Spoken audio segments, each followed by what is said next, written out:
चलिए बायोलॉजी के 5 नंबर वाला प्रश्न देखते हैं। क्लास 10 के जो साइंस का एग्जाम होता है उसमें 5 नंबरिया एक आता है एग्जाम में, तो लगभग 4 से 5 को 5 नंबरिया बायोलॉजी का प्रश्न बताऊंगा। उसमें से एक 5 नंबरिया आपके एग्जाम में लड़ेंगे। जो साइंस होता है उसमें 3 भाग होता है, फिजिक्स, केमिस्ट्री, बायोलॉजी। तो फिजिक्स केमिस्ट्री देख चुके, आप देखते हैं बायोलॉजी। तो बायोलॉजी में एक 5 नंबरिया आता है, तो वो कौन सा 5 नंबरिया होता है? सारा सिलेबस पढ़ने की आवश्यकता नहीं है, 4 से 5 को बता रहा हूँ, उसमें से एक को जाके पढ़ना, उसका रिवाइज करना है। देखिए बायोलॉजी का 5 अंक वाला प्रश्न देखते हैं।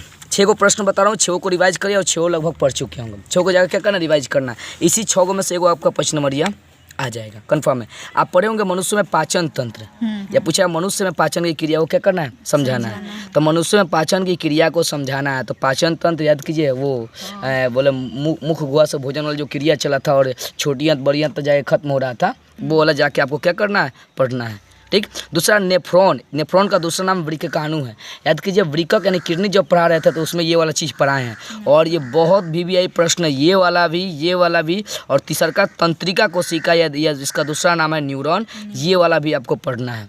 शायद ये वाला भी नहीं पढ़ा है या पढ़ा दिए होंगे, जाकर एक बार देखिएगा, या अगला चैप्टर में शायद पढ़ना भी है आपको। ठीक है।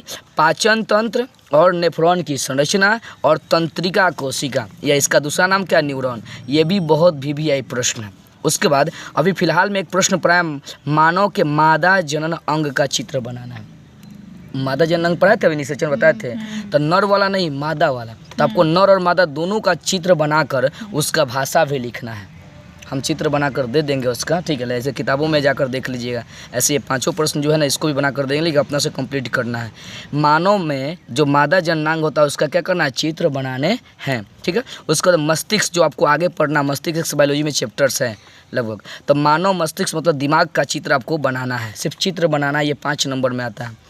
या 6ठा जो प्रश्न है वो मानव हृदय की संरचना, तो हृदय मतलब दिल के बारे में आपको पढ़ा चुके हैं। इसमें से पाचन तंत्र, नेफ्रॉन और मादा जनन अंग और ये मानव के हृदय, लगभग को प्रश्न पढ़ लिए हैं। 1 2 3 4 को जो है ना आप पढ़ चुके हैं। हाई न्यूरॉन वाला शक है, पढ़ा या नहीं पढ़ा, न्यूरॉन और ये वाला हो गया मस्तिष्क, दोनों आपको पढ़ाना है। तो मुझे लगता है कि पाचन तंत्र ज़्यादा चांस है। हाई जो 3 को लाइन से बता रहे, ये तीनों बहुत इंपॉर्टेंट है, ये बहुत बड़ा आता है मनुष्य में। पाचन तंत्र, नेफ्रॉन और न्यूरॉन, ये तीनों चित्र आएगा। इसके अलावा मस्तिष्क भी आ सकता है, हृदय भी आ सकता है और मादा जनन अंग भी आ सकता है। हालांकि आपको यही कहेंगे कि 6 का 6 क्या करना, रिवाइज करना है। समझ रही 6 का 6 क्या करना है, रिवाइज करना। 6 को जाकर एक कॉपी लीजिए, फिजिक्स का अलग बनाइए 5 नंबरिया, केमिस्ट्री का अलग बनाइए, बायोलॉजी का अलग बनाइए, और जो भी 5 नंबरिया इन सब को लिख कर बढ़िया से रिवाइज करें तो याद कर जाइए, और इसी के बीच में से आपके एग्जाम में आएंगे।